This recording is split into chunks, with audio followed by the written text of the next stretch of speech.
இந்த கார்த்திகை தீபம் அப்படின்னு சொல்றாலே, இந்த கார்த்திகை தீபம் சர்வாலய தீபம்லாம் பஞ்சாங்கத்துல கொடுத்திருப்பா.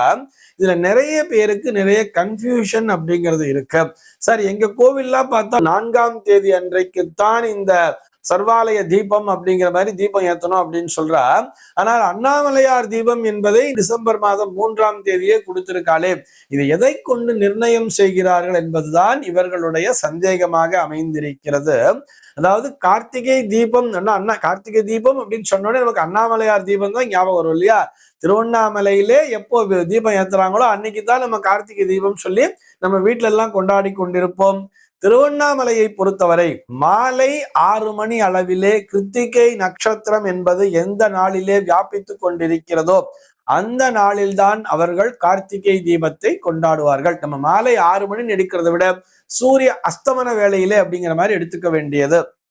சூரிய அஸ்தமன வேளையிலே கிருத்திகை நட்சத்திரம் என்பது எந்த நாளிலே வியாபித்துக் கொண்டிருக்கிறதோ அந்த நாளில்தான் அங்கே திருவண்ணாமலை தீபம், அண்ணாமலையார் தீபம் என்பதை கொண்டாடுவார்கள்.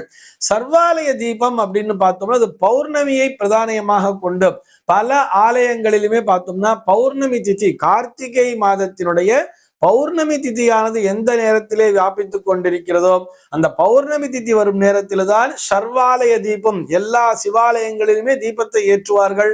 அந்த சொக்கப்பனை அப்படின்னு சொல்றா இல்லையா, அந்த சொக்கப்பனையை கொளுத்தி அதன் மூலமாக இறைவனை வழிபடுவார்கள். ஆக அதுதான் சர்வாலய தீபம் அப்படிங்கிற மாதிரி கொடுத்திருப்பா. இது போக விகனச சூத்திரம், வைகானச தீபம், பாஞ்சராத்திர தீபம்லாம் பஞ்சாங்கத்துல கொடுத்திருப்பா. இதெல்லாம் பார்த்தோம்னா இந்த நட்சத்திரங்களினுடைய அடிப்படையிலே தான் கொடுத்திருப்பார்கள். அதே மாதிரி இந்த ரோகிணி நட்சத்திரம் எப்ப வியாபிச்சுன்னு இருக்கோ அப்பதான் தீபம் அப்படிங்கிற மாதிரி அவர்களுக்குரிய விதிப்படியும் கொடுத்திருப்பார்கள். இதிலே நாம் எந்த விதத்திலும் குழப்பிக் கொள்ளவே வேண்டாம்.